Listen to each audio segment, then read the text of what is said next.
Hey there, CityCast listeners. Are you ready to make a difference this holiday season? Food and Friends is a beacon of hope right here in DC, providing home-delivered, medically tailored meals and medical nutrition therapy to our neighbors battling cancer, HIV, AIDS, and other serious illnesses.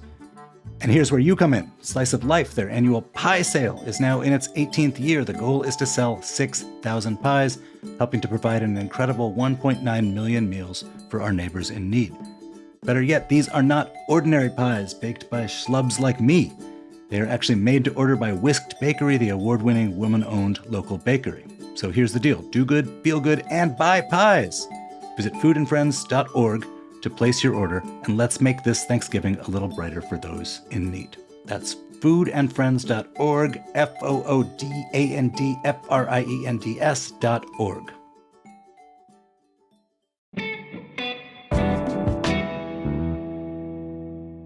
Today on CityCast DC, would you let a 16-year-old vote?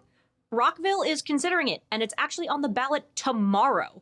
Becca Fulton is one of the teenagers behind the movement, and she explains why she thinks that students deserve the right to vote.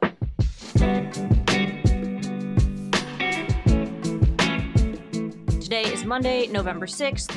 I'm producer Julia Karen, and here's what DC is talking about.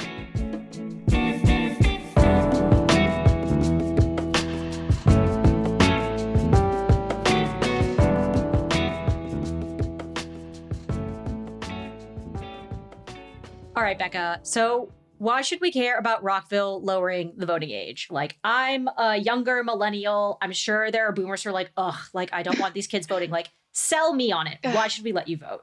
Right. I mean, you're definitely right that a lot of the older generation in particular is very much kind of against or like trying to avoid the topic of this whole conversation.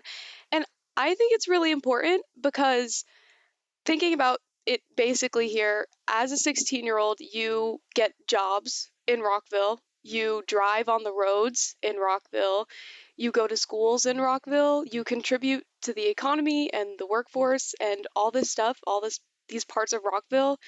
And I think that you should have a say what happens to you in Rockville. Like, the decisions that are made affect you. And straightforward, you should be able to vote for the issues that matter to you and impact you. I think that that's kind of just the straight and basics of it. So how do you know that older people are against this idea of younger people voting? Like, are there people who have talked to you and said, know what, not feeling it? I presented this case to the Rockville mayor and council in a speech, and during public forum, people kept coming up, people that were older. And while I was there presenting why the mayor and council should consider lowering the voting age, they were there presenting the opposite. And over the course of the time that I've been kind of advocating for this, I've gotten some negative comments from people and people telling me that I don't know what I'm talking about. Negative comments like what? You wouldn't expect the boomer generation to be a bit on the passive aggressive side, but there's just definitely been some comments like, sit back, it's not your fight, like, there's other things, and a lot of the not old enough, not educated enough, like, leave the talking to the adults in the room is basically a lot of what I've heard. So a lot of people might not think that there are young people who are interested in politics and have specific issues that they focus on. What are some specific political issues that you are interested in and want to have a vote on? There's two main things, really, that I care a lot about. And the first one is a lot of the urban planning that goes on in Rockville. City design, walkability, transportation. It's a very big deal to me. Rockville currently is considering a Vision Zero initiative, which is zero vehicle-related deaths. And I was a youth ambassador for that group last year. And I'm very big on making sure that urban planning initiatives, walkability, transportation, just city planning in general, I really want to have a say on, because I feel like that's not a really touched on part of Rockville's politics, and I think that it's really important. So that is definitely the big one. And then just a second one is ensuring equality in our city and making sure that everyone has their voice. I'm on the Human Rights Commission, and what we do is we just ensure that everyone's being represented, everyone's voices are heard, issues are addressed. There's currently issues facing the mayor and council about rent being a lot higher in places where Latino families tend to be located, which is another issue that's kind of been, I think, put on the back burner a little bit for the council. And then also, big thing is a lot of the drug usage that's going on in high schools and how a lot of administration and teachers in the buildings are either taking really roundabout methods or no real methods to address what's going on. And I know that is probably the number one thing on a lot of high school students' minds right now. Definitely in my school, in other schools as well, is dealing with these cases of drug abuse and addiction that are occurring in not even just high schools, in a lot of middle schools too, which is so upsetting. And just making sure that all of those things happen are definitely the two things that are really important to me and that I would like to help see and help change however I can in Rockville. So, from what I understand, this would be amended as part of Rockville's charter rewriting process. How does this get amended into that charter? The whole charter review process for the city is very complicated, but what it really does come down to is that the mayor and the council members are the ones that decide on these recommendations to the charter. And there are a series of public forums and hearings and meetings in which the mayor and council talk to and hear from the opinions of the people. Currently, right now, the motion has been made at least for conversation to be further had. They were like, this seems like something we should hear again. We're going to keep letting people talk about this. And once they've heard what they've heard, they put it to a final vote in which the mayor and the council members decide on what is and what isn't admitted into the new charter. From what I've seen, back in 2018, it turns out Rockville isn't alone. DC considered passing a law that was going to lower the voting age also to 16. That didn't go through. What would you tell the people who voted against that? All of the arguments I keep hearing on repeat, like a broken record, about how, 16-year-olds simply are not educated, they cannot be trusted, they don't know what they're talking about. If we lower here, when do we stop? Education is not really a requirement for being a voter. There are so many people above the age of 18 that vote that are uneducated, are uninformed, do not know what they're talking about, have no interest in politics, and that is not something that is limited nor exclusive to people in the ages of 16 and 17 alone. And I just think that that's something really important just to kind of touch on it, because that's definitely the biggest criticism. I truly just think that it's not unfounded in nature, because I see where it is coming from, but I think that it's just totally ignoring and really having tunnel vision on this one issue, and it's not causational whatsoever to the thing as a whole. Right, but I kind of want to push back on this a little bit. Like, you're saying that 16-year-olds have well-informed minds, they read the paper, they know what they want in life. If we were to push this theory further, what would you say about 14-year-olds being able to vote? Like, obviously there has to be a cutoff. How do you think people should think about where that cutoff is of you have a right to vote versus you don't? I think that you're definitely right, and that is another major argument, is about, like, if we lower the cutoff now, like, when does it end? And I think that when you're 16 years old, you get your license. You are on the roads. You are driving now. You have a car. This is a big, like, federal thing, and that, I think, is the big distinction here. To be fair, I think people in the District of Columbia would rather that 16-year-olds in Maryland not drive because they hate Maryland drivers regardless, Oh my God. That is definitely true. Oh, that is right.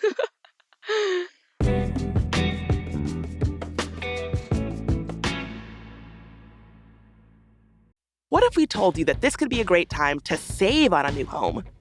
The Arbor at Tacoma is situated for your most convenient urban lifestyle, and is now offering 2.5% credit to use to buy down your interest rate below market rates or pay a portion of your closing costs on your brand new home. The kitchens feature striking dark navy and white cabinetry with champagne bronze hardware, and throughout the residence, you'll find wood plank flooring and smart home technology. Select homes even feature a private outdoor space.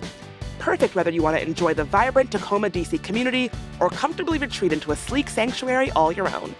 With a quick walk to the metro, the city is all yours. Or stay close and enjoy the on-site retail. Located at 218 Cedar Street Northwest, the Arbor Tacoma offers brand new 1- and 2-bedroom condos starting in the upper 300,000s. Visit thearborliving.com or contact our sales managers for more information. Our 2.5% credit is only available for a limited time. Again, visit thearborliving.com for details. All right, picture this. You are at the airport or strolling through the grocery store, and suddenly there they are, someone who seems tailor-made for you. You know that feeling, right? The instant connection you can't ignore, but then they leave. Another missed connection? Not with Never Missed, a new dating app that turns those chance encounters into unforgettable beginnings. It's simple. Download the Never Missed app for free right now on the App Store or Google Play. In just moments, you will be ready to transform fleeting glances into lasting connections. Download the Never Missed app and make your story of how you met an unforgettable chapter in your journey.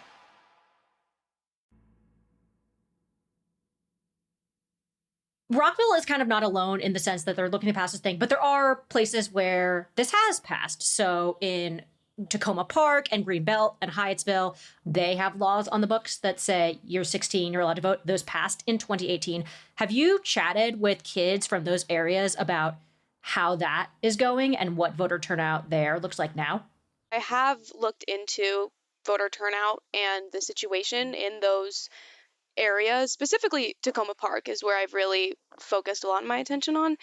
And a lot of people bring up Tacoma Park as an example of lowering the voting age not working because a lot of people point towards a lot of cherry-picked elections in which there's been not very much increased numbers of voter turnout, or that not a lot of 16-year-olds showed up to the polls, is what a lot of people did. They were like, we let them vote and most of them aren't. So what is the point? And I think the point is that you're looking towards the people that didn't vote, but look at all the people who did, the people who got the chance to vote when they previously didn't. My argument is not that if we lower the voting age, suddenly every single 16 and 17-year-old in Rockville is going to be participating in local politics. That's unrealistic. But what I'm saying is that those that care can. And I think that's the most important part. And that is what we see in Tacoma Park. So given that you think it's a success, at least in Tacoma Park on that level, and you're hoping it could be a success on Rockville's level, do you think that there's a possibility that Maryland could pass this statewide and have 16-year-old voters?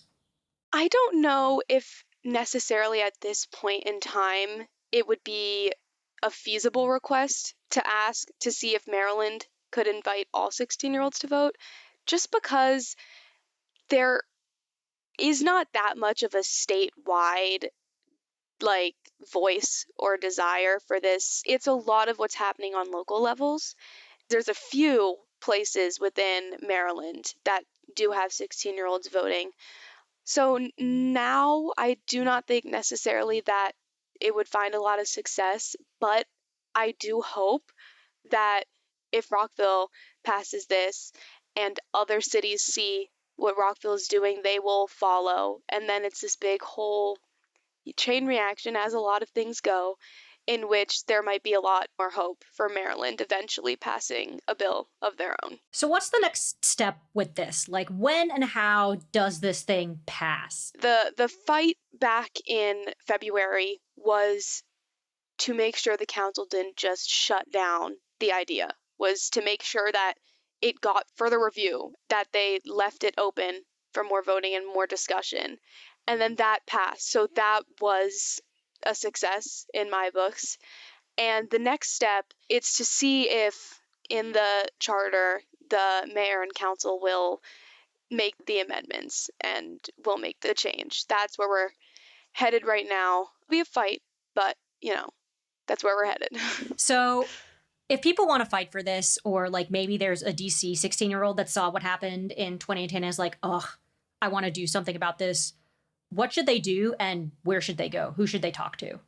I think that the most important thing, I've stressed this to so many people I know at my school and the other people in my life, is the mayor and council of Rockville hold meetings available to the public, and they have these public forums in which people can go, and you have 3 minutes, you can speak.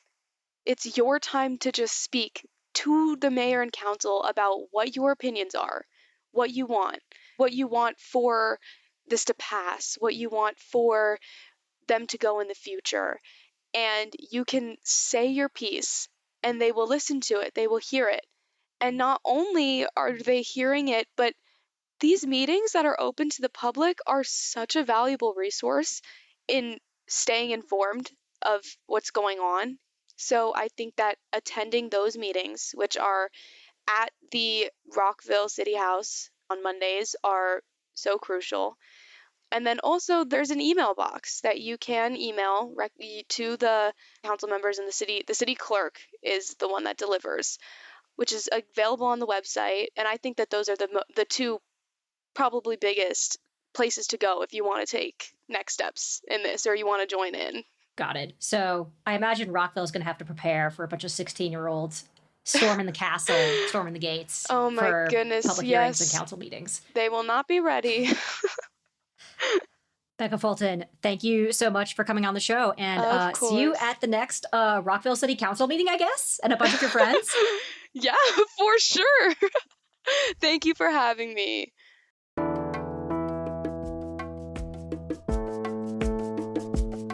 That's all for today here on CityCast DC. If you enjoyed the show, why not tell a teenager who's politically active? They can rate the show, leave us a review, and subscribe to our morning newsletter. We'll be back tomorrow morning with more news from around the city. Bye!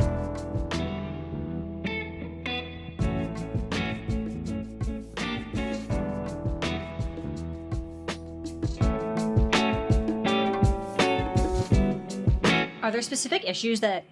Sorry, there's a bird, like, chirping very vociferously. It's fine. Hold on.